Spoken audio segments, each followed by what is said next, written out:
கண்ணியத்துக்குரிய ஏக இறைவன் அல்லாஹ்வின் நல்லடியார்களே, உங்கள் அனைவருக்கும் அஸ்ஸலாமு அலைக்கும் வரஹ்மத்துல்லாஹி வபரகாத்துஹு.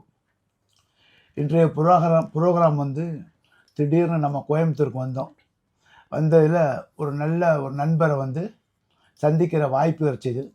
அந்த வாய்ப்போடு கூட ஒரு புத்தகத்தை பற்றி நம்ம அறிமுகம் பண்ணலாம், நாம் எப்படி இதை தெரிந்து கொண்டோம் அப்படிங்கிற ஒரு அறிமுகமாக இந்த ஒரு நிகழ்ச்சியை நாம் ஆரம்பம் செய்கிறோம்.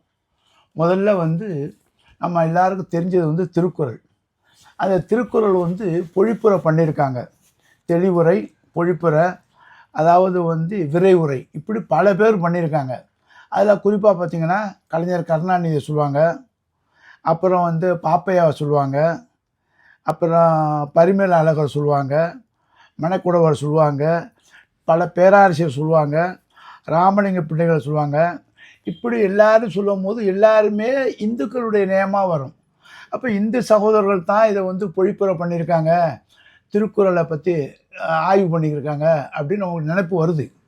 ஆனால் அதே சமயத்தில் இந்த இந்த இடத்துல ஒரு பொழிப்புரை பண்ணுற அளவுக்கு ஒரு ஆளுக்கு நாலேஜ் இருக்குன்னா அவங்கெல்லாம் உண்மையிலே தமிழ் வித்வான் தான், அதில் வந்து மாற்றுக்கிறது முடியாது. அப்படிப்பட்ட அந்த ஸ்டேட்டஸில் நம்ம சமுதாயத்தில், இஸ்லாமிய சமுதாயத்தில் ஒருத்தர் இருக்காருன்னா இன்றைக்கி நம்ம கையில் வந்து மாட்டிக்கிட்டார். அவர் தான் அக்பர் பாஷா, அன்வர் பாஷா. அவங்க வந்து படித்த படிப்பெல்லாம் பார்த்திங்கன்னா அது ஒரு ஒரு ஒரு நீளத்துக்கு வருது. தமிழ் வித்வான், அவ்வளோதான். தமிழ் பேராசிரியர், எம்ஃபில்டு பண்ணிக்கிறாங்க, பிஎட் பண்ணிக்கிறாங்க, எம்எட் பண்ணிக்கிறாங்க, பிஹெச்டி பண்ணிக்கிறாங்க, அப்படி சொல்லிட்டே போனான். கோயம்புத்தூர் சொந்த ஊர். எனக்கு ஒரு வரப்பிரசாதம், இறைவனுடைய நாட்டம் இவங்களை சந்தித்தது. இந்த சந்திப்பை வந்து உங்களுக்கு நான் தெளிவுபடுத்துகிறேன், அவ்வளோதான். இதில் வேறு மற்ற எந்த ஒரு கருத்தும் இல்லை. இப்போ சப்ஜெக்ட் என்னென்னா 1330 திருக்குறள் இருக்குது. அந்த 1330 திருக்குறளையும் தமிழர்கள் தான் பொழிப்புரை பண்ணியிருக்காங்கன்னு இன்னைய வரைக்கும் நம்ம தெரியும். ஆனால் இன்றைக்கு வந்து அன்வர் பாஷாங்கிற ஒரு இஸ்லாமியரும் செய்திருக்கிறார் என்பது ஒரு சிறப்புக்குரியது. அடுத்தது இதில் இன்னும் ஒரு முக்கியமாக பார்க்க வேண்டியதுன்னா, பத்ருதீன் என் நண்பர் இருக்கார் மெட்ராஸில். அவர் வந்து குறளை வந்து குரானுடைய வரிசையில் எழுதியிருப்பார். அவரும் 1330 குறள் எழுதியிருக்காரு பத்ருதீன். ஆனால் அவர் பொழிப்புரை இல்லை, டைரக்ட் மீனிங் எழுதியிருப்பார். ஆனால் இவர் வந்து பொழிப்புரையில் எழுதியிருக்காங்க. இதில் எனக்கு என்ன சந்தேகம்னா, திராவிட கழகத்தில் உள்ளவங்க, அதாவது மெயினாக வந்து திமுககாரவங்க, திராவிட கழகத்தில் உள்ளவங்க வந்து மெயினாக வந்து அவங்களுடைய வேத புத்தகம் மாதிரி இந்த குறளை வைக்கிறாங்க. திருக்குறளை வந்து அவங்களுடைய புத்தகம் அப்படிங்கிற அளவுக்கு உரிமை கொண்டாடி செய்கிறாங்க. இன்றைக்கி திராவிட கழகமும் செய்வாங்க. அதில் நண்பர் சுபவீரன்லாம் பார்த்திங்கன்னா இந்த இதை ரெஃபரன்ஸ் கொடுப்பாங்க. அப்போ இந்த ரெஃபரன்ஸு கொடுக்குற இவங்க கடவுள் இல்லைன்னு சொல்கிற தன்மையில் உள்ளவங்க, அதுதான் அங்கே முக்கியமான பாயிண்ட். அப்போ கடவுள் இல்லைன்னு சொல்கிறவங்க வந்து திருக்குறளை ஒரு ரெஃபரன்ஸாக காட்டும் போது, திருக்குறளை உயர்வாக காட்டும் போது, ஒரு இஸ்லாமியர் இறை நம்பிக்கை கொண்டவர், அது எஸ்பெஷலி அல்லாஹ் நம்பினவர், 5 வயது தொழுகிறவர், இவர் வந்து திருக்குறள் எப்படி ஆய்வு பண்ணுறாரு அப்படிங்கிற ஒரு எண்ணத்தில் தான் இந்த கேள்வியை நான் கேட்குறேன். அந்த கேள்வியை கூட குறள்லேருந்து தான் கேட்குறேன், திருக்குறள்லேருந்து கேட்குறேன். எப்படின்னா, வாளறிவான் ஒரு குறள் இருக்குது. அந்த வாளறிவானுக்கிட்ட நான் பேசியிருக்கும்போது எனக்கு ஒரு டவுட் வந்துச்சு. அந்த வாளறிவானை பற்றி தான் இவங்கள்ட்ட கேட்குறேன். அதனால் சகோதரர், வாளறிவான் நீங்கள் சொன்னீங்க, வாளறிவான்னா அறிவுள்ளவனுக்கெல்லாம் நீண்டிடவும், அப்படி தானே? அறிஞருக்கெல்லாம் அறிஞர் மாதிரி போவோம். ஆமாம். அதை வந்து நீங்கள் எப்படி அந்த குறளில் சொல்கிறீங்க? ஒரு நல்லதோர் நிகழ்வு இன்றைய சந்திப்பு. எல்லா புகழும் இறைவனுக்கே. இன்றைய நாள் சென்னை மாநகரிலிருந்து வருகை தந்திருக்கும் அன்பிற்கும் பாசத்திற்கும் மரியாதைக்கும் உரிய எனது கெழுதகை நண்பர் திரு ஜக்ரியா அவர்கள் மூலமாக அறிமுகமான பெருந்தகை, வழக்கறிஞர் பெருமகன், அமீர் ஜவஹர் என்று சொல்லக்கூடிய இந்த அறிஞர் பெருமகன், உங்களை காணும் ஒரு பெரும் வாய்ப்பினை பெற்றேன். மகிழ்ச்சி. உலகளாவிய அளவில் வாழும் உறவுகள் அனைவருக்கும் ஆன ஒரு பதிவாக, வலையொலியின் மூலமாக, இந்த ஊடகத்தின் மூலமாக நல்லதோர் கருத்து பதிவை எடுத்து செல்லும் இந்த வலையொலி ஊடகத்தாருக்கும் எனது நெஞ்சார்ந்த வாழ்த்துக்களையும், உலகளாவிய உறவுகள் அனைவரின் உள்ளங்களிலும் இல்லங்களிலும் சாந்தியும் சமாதானமும் நிலை பெறுவதாக என்ற வாழ்த்துடன் உங்களை சந்தித்த போது ஒரு அருமையான ஒரு வினா தொடுத்தீர்கள். வாளறிவன் என்று சொன்னீர்கள். உண்மைதான். வாளறிவன் என்ற சொல் திருக்குறளில் இருக்கிறதா என்று அடுத்த வினாவை தொடுத்தீர்கள். அது தமிழ் சொல்தானா என்று அடுத்த வினாக்கள் தொடர்ந்தன. இதை சொல்லும்போது திருக்குறளை நான் உணர்ந்து கொண்டதை, அதில் உள்ள ஒரு கருத்தை மட்டும் உங்களோடு பகிர்ந்து கொள்ள விரும்புகின்றேன். 1330 குறள்களுக்கும் உரை எழுதிய உரை ஆசிரியர் என்ற முறையில் இறையாற்றல் எனக்கு தந்த அந்த வாழ்த்தினையும் பேரினையும் பெற்றவன் யான். 1999ஆம் ஆண்டு முதல் பதிப்பாக திருக்குறள் உரை எழுதி முடித்தேன். இன்று வரை 5 பதிப்புகள் வெளிவந்துள்ளன. 6ஆம் பதிப்பு விரைவில் வெளிவர உள்ளது. சென்னையில் உள்ள யுனிவர்சல் பப்ளிஷர்ஸ் என்னும் சொல்லக்கூடிய ஒரு பதிப்பகத்தார் இந்த பதிப்புகளை தற்போது வெளியிட்டு கொண்டிருக்கின்றார்கள். இப்போது நேரடியாக தகவலுக்கு வருகின்றேன். வாளறிவன் இது தமிழ் சொல் தானா கேட்டீங்க. உண்மைதான். அது தமிழ் என்ற சொல்லே 1330 குறள்களில் எந்த இடத்திலும் இல்லை. இது ஒரு சிறப்பு பதிவு. திருக்குறளில் தமிழ் என்ற சொல் எந்த இடத்திலும் இல்லை. ஆனால் திருக்குறள் உலகின் முதல் மனிதன் பேசிய மொழி என்று சொல்லக்கூடிய தமிழ் மொழியில் எழுதப்பட்ட ஒரு நூல். தமிழர்களின் அடையாளம், தமிழர்களுக்கு கிடைத்த பெரும் பொக்கிஷம். இந்த தமிழ் மண்ணில் பிறந்த நாம் அனைவரும் தமிழர்கள்தான். நம் சுவாசம் ஒன்றாகி காற்றாகும் போது இனம் என்ன, மதம் என்ன, ஒரு பூமி மீது என்ற சொல்லாட்சியை நான் நினைத்து பார்ப்பேன். நம் சுவாசம், உன் மூச்சு உன்னை வாழ வைக்கும். உன் முயற்சிதான் உன்னை ஆள வைக்கும். இது சாதாரண சொல்லாட்சி அல்ல. சிந்தித்து பார்க்க வேண்டிய ஒரு தமிழ். என்ன வளம் இல்லை இந்த தமிழ் நாட்டில்? ஏன் கையை ஏந்த வேண்டும் வெளிநாட்டில்? அனைத்தும் அனைத்தும் அனைத்தும் நம் மகிடத்தே, நம் இடத்தே, நம் ஆகத்தே கொட்டி கிடக்கின்றது. அதற்கு அடையாளமாக விளங்கும் ஒரு உன்னதமான ஒரு நூல் திருக்குறள். திருக்குரான் என்று சொன்னால் உலகளாவிய அளவில் இஸ்லாமியர்களுக்கான ஒரு நூல். அதில் மாற்று கருத்து இல்லை. விவிலியம், பைபிள் என்று சொன்னால் அது கிறிஸ்துவர்களுக்கானது. கீதை என்று சொன்னால் இந்துக்களுக்கு என்று சொல்கிறார்கள். பல்வேறு நூல்கள். ஆனால் திருக்குறள் என்பது உலகில் உள்ள பலரும் ஏற்றுக்கொள்ளக்கூடிய ஒரு பொது நிலையில் இருக்கின்ற காரணத்தால் அதை பொது நூலாக உலகளாவிய மக்கள் பெரும்பாலோர், குறிப்பாக தமிழர்கள் அனைவரும் ஏற்றுக்கொள்கிறார்கள். சரி, அந்த திருக்குறளில் தமிழில் எழுதப்பட்ட நூலில் தமிழ் என்ற சொல்லே இல்லையே என்று சொல்கிறீர்களே, எந்த வகையில் நியாயம்? நீங்களே ஒரு கேட்டீங்க. அப்ப என்ன அடையாளம்?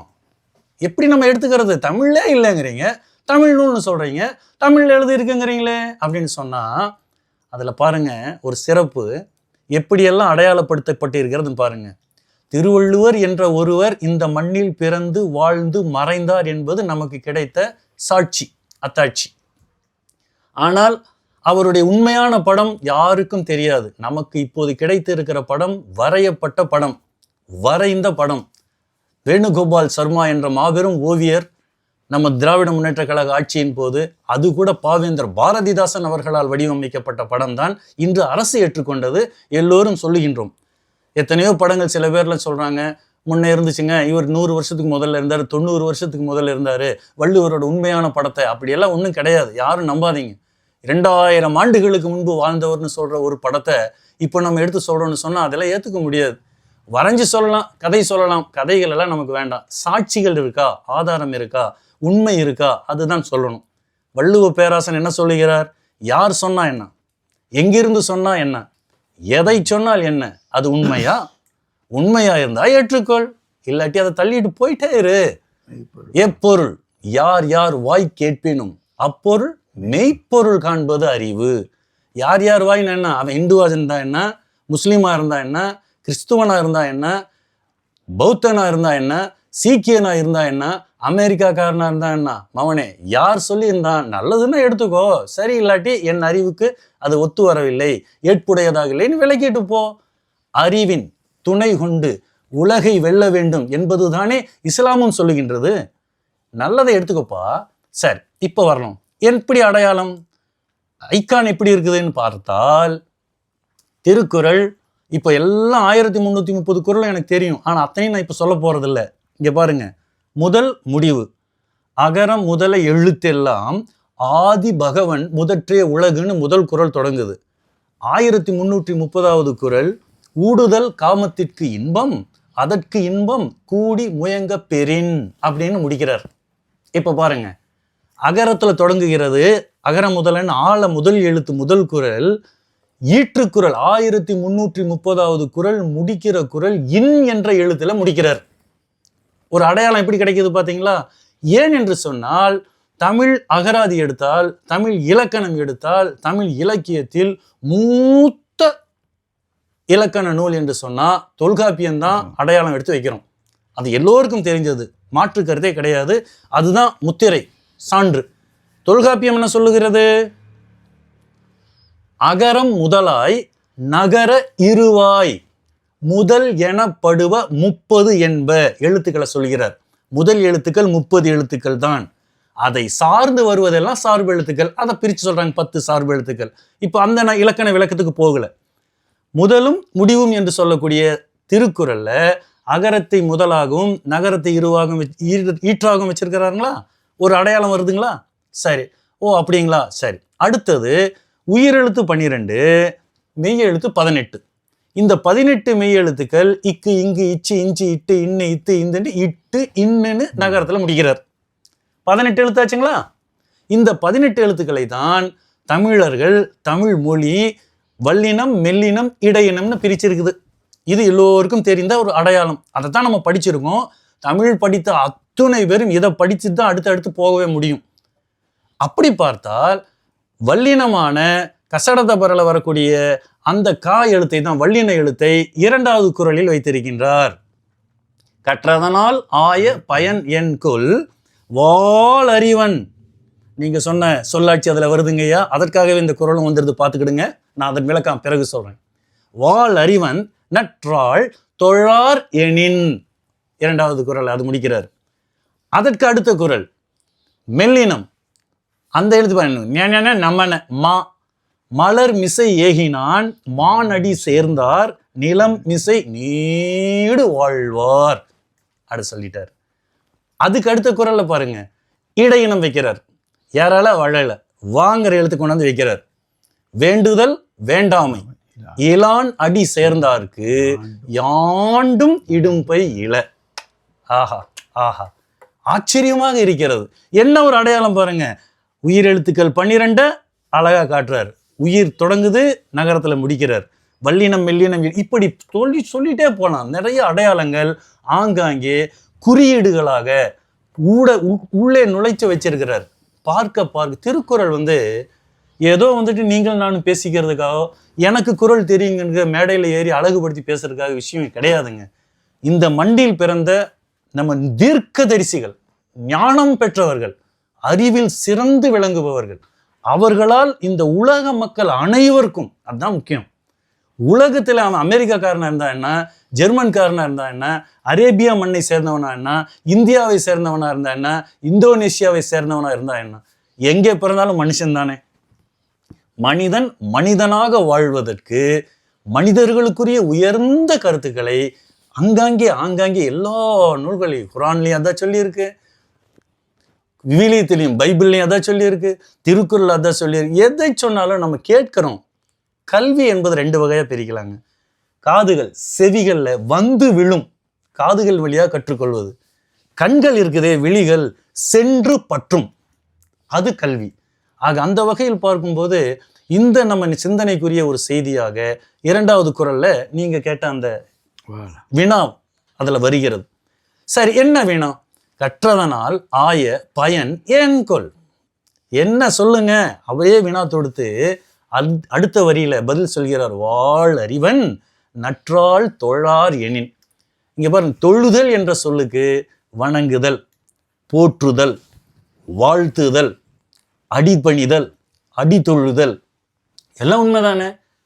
இந்து மதம் வந்து தாழ் பணிதல் என்று சொல்லுவாங்க, தாழ் பணிகிறாங்க. இஸ்லாமியர்கள் என்ன பண்றாங்க, நெற்றியை தலையில் ஊனி சிஸ்தா என்று சொல்லக்கூடிய தலை தாழ்ந்து இறைவனுக்கு நன்றி செலுத்துறாங்க, வணக்கத்தை சொல்றாங்க.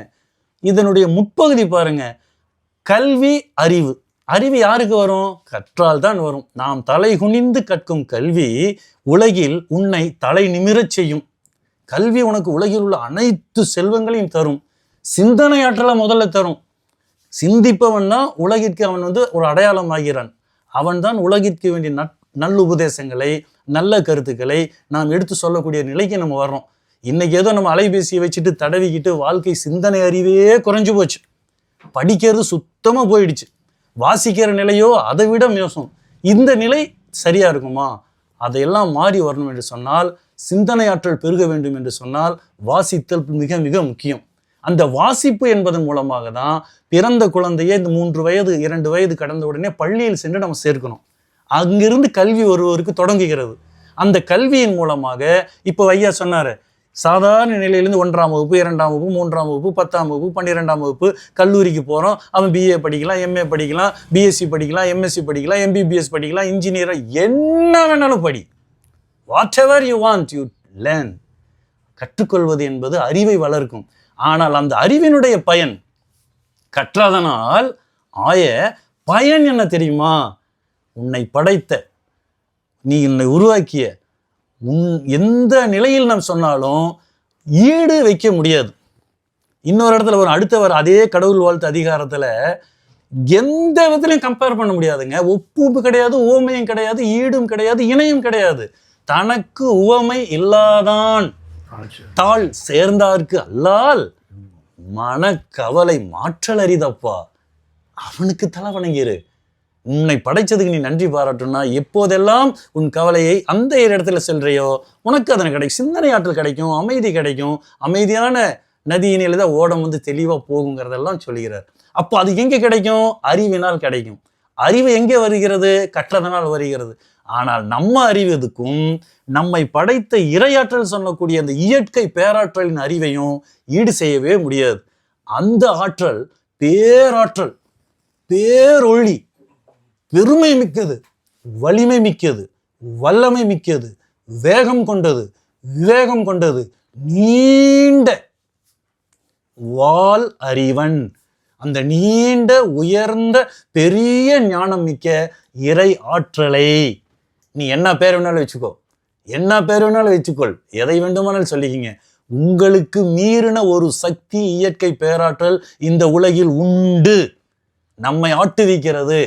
நீ தெரிஞ்சு வெயில் முன்னாடி போய் நின்னாலும் சரி, தெரியாம வெயில் முன்னாடி எனக்கு அதெல்லாம் நம்பிக்கை இருக்குது என்று சொன்னாலும் சரி, எனக்கு அதெல்லாம் நம்பிக்கை கிடையாது என்று சொன்னாலும், வெயில் என்பது சுடும். அதன் கடமை அது செய்யும். எதை நீ செய்கிறாயோ அதைத்தான் விளைச்சலாக நீ அனுபவிக்க போகிறாய். நல்லதை விதைப்போம், நல்லதை அறுவடை செய்வோம். அந்த வகையில் அந்த வாள் அறிவன் என்று சொல்லக்கூடிய இறையாற்றலை தொழுதல், வணங்குதல், சிரம் தாழ்த்தல் மட்டுமே அதனுடைய உண்மையான பயனாக அமையும் என்ற சொல்லாட்சி அந்த வாள் அறிவனில் இருக்குதுங்க ஐயா. ஒரு பெரிய நல்லதோர் கருத்து கேட்டீங்க. இந்த ஒரு செய்தி உண்மையில மக்களுக்கு போய் சேரட்டும். உங்களை சந்தித்ததில் பெரும் மகிழ்ச்சி. உங்கள் பணியும் மென்மேலும் தொடரட்டும். இதை ஒரு சின்ன குறுக்கள் சொல்லுங்க. நீங்க பேசிட்டு வரும்போது வந்து குரான் வந்து முஸ்லீம்குள்ளது, பைபிள் வந்து கிறிஸ்துவருக்குள்ளது அப்படின்னு சொன்னீங்க. அப்போ இந்த திருக்குறள் வந்து தமிழருக்கு உள்ளது மாதிரி சொன்னீங்க. அப்படி சொன்னீங்க. ஒரு கருத்து அப்படிங்கும் போது இறைவனால் வகுக்கப்பட்ட அனைத்துமே எல்லா மக்களுக்கும் உரியது. அது வந்து இந்த மதம் சார்ந்தவங்க, அந்த மொழி சார்ந்தவங்க இல்லை. அதில் வந்து குரானை அறிமுகப்படுத்து. குரான் என்பது அல்லாஹ்வுடைய வார்த்தை, இறை வார்த்தை, கர்த்தருடைய வார்த்தை. அந்த கர்த்தர் சொல்கிறார், என்னுடைய வார்த்தையை வந்து ரெக்கார்ட் பண்ணும்போது சொல்கிறாரு, ஹுவம இல்லா திக்ருல் ஆலம். இது அகில உலக மக்களுக்கு ஒரு அறிவுரை. அகில உலக மக்களுக்கு இது ஒரு அறிவுரை. விரும்பி ஏற்கலாம், விரும்பி நிராகரிக்கலாம். அப்போ குரானை வெளிப்படுத்தும் போது இது ஒட்டுமொத்த மக்களுக்குள்ள செய்திங்கிறாங்க. உங்கள் வேதம் உங்களுக்கு. இந்த இடத்துல கோயம்புத்தூர் நீங்கள் வச்சுக்கிற டைட்டில் என்னதுன்னா, உங்கள் வேதம் உங்களுக்கு. மக்களுடைய வேதம் எதுங்கிறது நமக்கு வர புரிஞ்சுக்குவோம். வாளறிவனுக்கு என்னால இறைவன் சொன்ன ஒரு இடத்துல அறிவாளிக்கெல்லாம் அறிவாளி நாங்கிறான், பேரறிவாளன். அந்த அதுதான் நான் கேட்டேன். பேரறிவாள்னா இறைவன் சொல்கிறான், நீங்கள் எந்த புத்தகத்தை எடுத்தாலும் இவர் அறிவாளிங்க, இவருக்கு சரியான அப்படி தான் நம்ம சொல்லுவோம். ஆனால் இறைவன் வந்து டிக்ளேர் பண்ணுறான், அறிவாளிக்கெல்லாம் அறிவாளி நான் அப்படின்னா. அப்போ பேரறிவாளன் என்பதை வள்ளுவர் வந்து சுட்டி காட்டுறார். அந்த சொல்லாட்சி அதில் இடம் பெறுகிறது. 2வது குறளிலேயே அது வருகிறது. இதுதான் நான் கேட்டேன். அதனால இறைவனோட கருத்து, இறைவனோட வார்த்தையை நம்ம மெய்ப்படுத்தி இந்த ஒரு நிகழ்ச்சியை நம்ம வரும்போது இதில் இன்னொன்று நான் சொல்கிறேன், நீங்கள் வந்து ஒரு பேராசிரியர் இருந்து தமிழில் வந்து இந்த திருக்குறளை வந்து மொழிவாக்கம் பண்ணிக்கிறீங்க. அதே மாதிரி இன்றைக்கி தமிழுக்கு இஸ்லாமியர்கள் செய்த பங்கு என்னன்னா, அதில் இந்த திருக்குறளுக்கு ஒரு முக்கியமான ஆளாக நீங்கள் இருக்கிறீங்க. அது மட்டும் இல்லாமல் இன்றைக்கி மனைவி முஸ்தபாங்கிறவரும் ஒரு முஸ்லீம் தான். அவரும் வந்து விஞ்ஞான அறிவியல் வார்த்தைகள் தமிழ் எடுத்து கொடுத்தாரு, ஒரு டிசிஷன் மாதிரி கொடுத்துருக்காரு. இந்த மாதிரி செஞ்சு யாருமே இல்லை. சில பேர் கேட்பாங்க, முஸ்லீம்கெல்லாம் தமிழுக்கு வந்து என்ன செஞ்சுக்கிறாங்க, ஒட்ட மாட்டேறாங்க அப்படின்லாம் சொல்கிறாங்களே. தமிழருக்கு நிறைய பங்கு பண்ணவங்க நம்ம தான். இன்னும் சொல்லப்போனால் தமிழில் வந்து இலக்கியம் பண்ணது ஒரு இலக்கியம் தான் ஒரு ஆள் பண்ணுவாங்க.